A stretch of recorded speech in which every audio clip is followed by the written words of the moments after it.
Greetings! This is Stu. This is Jay. This is Riders of the Dawn. And this episode of Riders of the Dawn is brought to you by Planters Peanuts. They're not for your plants, they're for your mouth.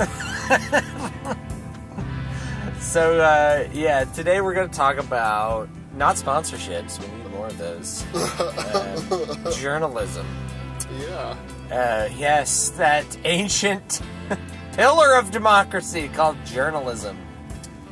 Yeah. I was thinking, man, what makes a journalist? And then I realized that it's the little blue check mark on Twitter. Oh, that's right. That's what makes you a journalist now. Yeah.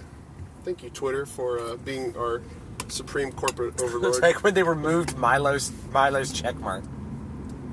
We're taking away your check mark. It's like, what does that do exactly? You have less tools to track your tweets. Okay. But yeah, so here's the thing. We kind of were like, we need to talk about clickbait journalism. Yeah, and clickbait has been on the rise. I mean, I think people have been trying to figure out how to get the most clicks since the dawn of the internet, but yeah, for sure. We've just found a psychological way to really do it. Yeah, and so there's a bunch of different ways, but what it is you want to set up a reader expectation, and you want to set up tension that then has to be resolved by clicking. Yeah. So if you can have a headline which invokes an emotion that needs to be resolved or needs to be followed up on, that's how you're going to get people to click it. Yeah. So imagine an ad that shows, you've probably seen this ad. It's got a fat guy sticking his tongue out with a bunch of arrows pointing to different symptoms he has, bloated gut. Eat this one weird food to... Yeah. And so it's like, hey, do you have these symptoms? And it's like, you could be one of millions of Americans, ... And so you click it, you're like, oh wait, yeah, I feel kind of fat. Let's click it. And so you click it, and it's a bunch of BS, and then your computer has malware on it. Yeah. Congrats. You got clickbaited. Yeah, you look at it on your phone, you're like, where did all these new Android apps come from? Oh, cool that Chase Bank went ahead and installed their app on my phone. Let me go ahead and put in my account number. Yeah. So, yeah, that's what it is. It's like writing a story. And the thing is, people don't understand facts. No one does, because facts lack context and are completely forgettable. Yeah. People remember stories, and so any facts that you put out, you're going to contextualize in a story. When it comes to making clickbait, it's about contextualizing what you want to say to create an emotion that people have to get resolved. Yeah.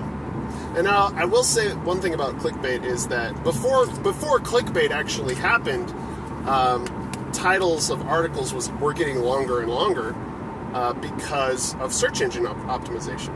Because you wanted to jam as many keywords as you possibly could into a title. Yeah. Into a title, but more specifically, you wanted to use synonyms as much as possible to catch all anything that people would be searching to redirect them to your site. You also want to use usually the biggest terms. Yeah. So if there's a term that's more accurate but more obscure, you'd probably not use it. You probably use one that's less accurate but more used. Yeah. To do it. So that SEO is part of it. But I think that there's just But then people just realize if I write the story in the headline, people will click it, and part of the story is the tension. Yeah. And then Kim Jong-un threatens to obliterate South Korea, and you're like, well, I got to see what's up with that, and you click it. And in this dream that my editor had. Yeah, whatever it was. I mean, it doesn't, it's like, then you read it and he didn't say that. He said something else that the writer's trying to infer for you to believe what they said to match the craziness of the headline. And that's all part of the contextualization of narrative, because we don't understand facts. If you just had a fact of, if you just imagine a statistic, right? Here's a statistic. 93% of all workplace fatalities are men, right? So now, however you want to contextualize that is going to change the story. So if you were to write a headline on that just said that doesn't have context, what you'd probably do is put like, are women oppressed when 93% of workplace deaths are men? And, but if you actually properly contextualize that, it's like, it's not that men are forced into more dangerous jobs. They choose them for a variety of reasons. They're more exciting, they have higher pay, and it's one of the reasons that men end up generating more income, is that they often have more dangerous jobs, and more dangerous jobs have hazard pay. So it's like 93% of workplace fatalities are men. Why aren't women trying to change that? It's to like, lower their mortality rate. Yeah, well, it's like, well, that's not women's fault. Yeah. That's nothing to do with women. Yeah. So, yeah, when we're talking about narrative, I got clickbaited the other day. It was a headline that was something like, reports George Soros killed in a plane crash over Hungary.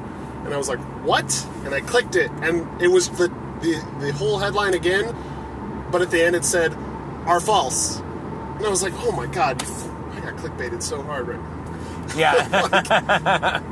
Yeah, so like there's I mean, that stuff is easy and blatant, and when people were talking about fake news 2 years ago, that's what they were talking about. Yeah. It's like this kind of clickbait nonsense. Now it's a whole other thing where they're like, we don't like that narrative, so we're going to call it fake. And we're going to like our contextualization of the facts to tell the story that we want to tell, even if the story we want to tell goes against the facts, right? Yeah. Well, and because of that, I mean, I think BuzzFeed really perfected it. And, and destroyed journalistic integrity for once and for all. I'm gonna blame BuzzFeed forever. But now I think this is why we're seeing a big uprising in new media. Philip DeFranco just announced that he's starting a crowdfunding campaign for an independently funded news network, which I think is getting pretty exciting. You've got guys like Dave Rubin of the Rubin Report doing their thing, bringing liberals and conservatives together to talk, and really,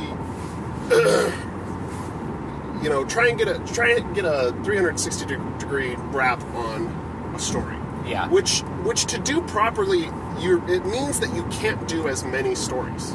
Yeah, and it also means that you have to have a readership that actually wants to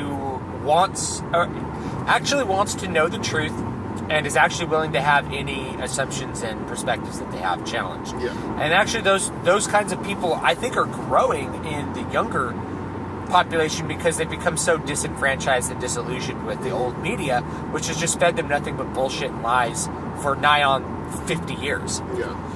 And eventually you get enough other perspectives where you realize that like MSNBC and CNN really are just spinning things into whatever story they want to tell you, and that doesn't have any. And I'm sure there's people that are watching that are Democrats or socialists or something like that. Fox News does it too, right? It's you take the facts and you spin them into whatever little yarn you want to draw your story with, and it's not news. Yeah, and I think the reason Fox exists is because the market saw an opportunity for partisan news because it was already happening. It was just like, hey, conservatives feel like they don't have a voice, so we're going to create a news network for conservatives. And it was, I mean, there's a reason that Fox is one of the highest in ratings news networks. It's because there was a huge market that wanted to be served by that. It doesn't mean that what they say is true all the time. We drove by a truck. I'm on a boat. Someone drew it on the back of the truck in the dust. I'm on a boat. Yeah. So I mean, when you see Bill O'Reilly, no spin zone, that's obviously bullshit. Yeah, that's BS, complete garbage. Yeah, and I want those old media companies to sort of implode because, like, people need to not have that narrative fed to them as much. But I don't know. I kind of have this feeling that, like, even if CNN were to go away, you'd have some other website, like Huffington Post or, like... It's HuffPuff now, bro. Hufflepuff. 10 points to Hufflepuff. Hufflepuff. It's like they paid a graphic designer to make green and then put a slash through it. Like, Exactly. what? I just... What? Why am I hiring these graphic designers to do things like actually design? It's gonna resonate more with young readers, man. You know, so like that's. I have a feeling that something like that's just gonna reemerge. It all has to do with like trying to stimulate. Like I made a video about this the other day. The biggest response is an anxiety or fear response. Yeah. So if you can have a headline that makes people anxious about something, then you have a really good chance of getting click-throughs. Yeah. And I'll just give you an example, and maybe I'll dig it up and make a video about it, so stay tuned to YouTube. I just saw like an article a friend of mine linked, and she's like, oh no, I give my kids these medications. And the headline was something that's like, hay fever and allergy medications may shrink your brain and cause Alzheimer's, right? So yeah, I'm sitting here and you know, fantastic claims require fantastic evidence. Right. Or, you know, extreme, whatever it is. Extraordinary claims require extraordinary I'm like, I'm going to click this clickbait to see what's up. Yeah. And this article links like 4 other articles, which link like 3 other articles that finally link back to a study, right? And the thing is, after all those layers have gone through the story, you know, once you get back to the study, it's really not what you think it is. And especially if you understand, like, you know, epidemiological studies at all, or you've done any kind of research, especially in medical type fields, you're like, okay, well, this is really interesting. There should be more research in this area. But what it was is like they did some MRIs and CT scans of old people who took daily doses of very particular kinds of antihistamines. There's a category of them. It's like the antihistamine that's in NyQuil is one. And I don't remember their like exact classification of the name of it, but it's not like it wasn't Zyrtec, right? Yeah. So I have to take Zyrtec pretty much a lot of the time because we live in a place that is made of ragweed. Yeah. And is made of pollen, and I have allergies, so I gotta take Zyrtec. Zyrtec's not that category. It was stuff like dextromethorphan, which is like the NyQuil stuff. So, but the whole idea is to make you feel fear. It's like, oh my gosh, I take hay fever medication. Am I shrinking my brain? Well, it's like, okay, you're not in the category of people that were studied. Yeah. You don't take it the way that the people who were studied were taking it, and of the people who were studied, of course, there wasn't 100% of anything. Yeah. Some people appeared completely unaffected by taking a daily dose of Benadryl for whatever reason, for allergies or for sleep aid. Most of them weren't taking it just for allergies; they were taking it to go to sleep, right? So, like, if that's the case, why would you be worried? But the thing is, that doesn't sell a click. So this is what journalists do. Quote, journalists, Ian. We'll call them blue check journos. What journalists do is they sell your attention to an advertiser. Yeah. That is what journalists do. And it's that is a great way to put it. They sell your attention to an advertiser. That's what they've always done since the beginning of the newspaper, except for, you know, back when dudes published newspapers in Boston and wherever else with no ads in them for their own political. Except for that guy on the corner who was handing out those badly Xeroxed socialist newsletters. Yeah.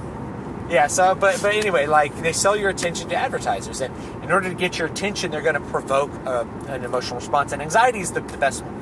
So when you see it, and you're like, oh, crap, I'm taking a drug that could be shrinking my brain. Now, no one wants to have their brain shrunk, which... Sometimes I think life would be easier. Sometimes I think life would be easier if I were a little stupider. I really do, because it'd be. I mean, it's people. They seem so happy to go on Facebook and just say like, "Of course, Donald Trump won't listen to any woman who doesn't have big boobs bouncing in his face that he can molest." So I'm gonna start spinning these narratives. I'm like, I bet you're really happy.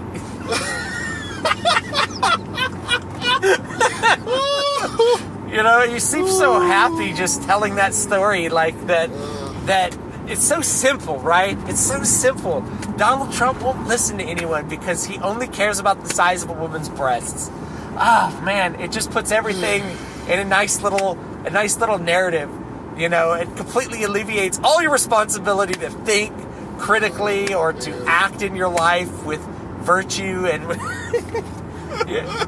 Anyway, so I click through these articles and you get to the end, and it's an interesting study about these chemical compounds that people use a lot. Yeah, but one thing to point out is this is called cyclical citations, where you're just citing something that is citing something that is citing something, and when you finally get back to the original citation, nothing's there.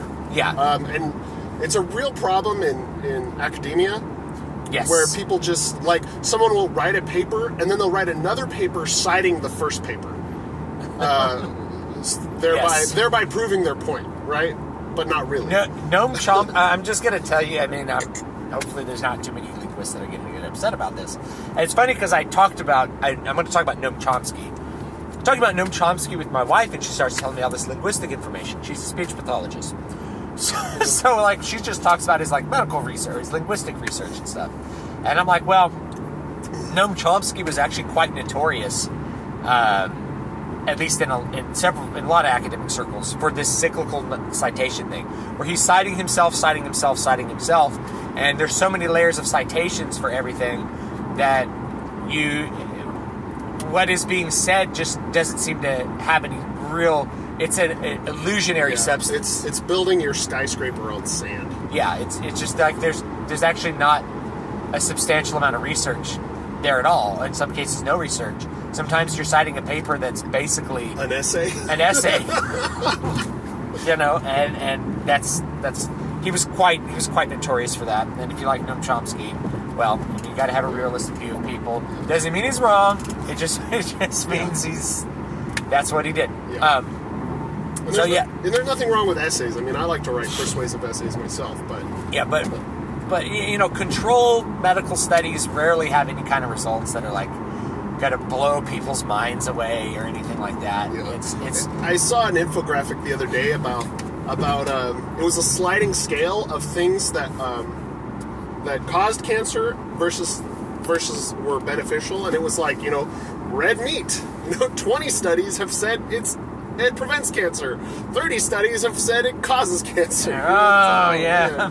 You know, and it went down the line, and it was just really funny because we get these notions that, like, this or this causes this.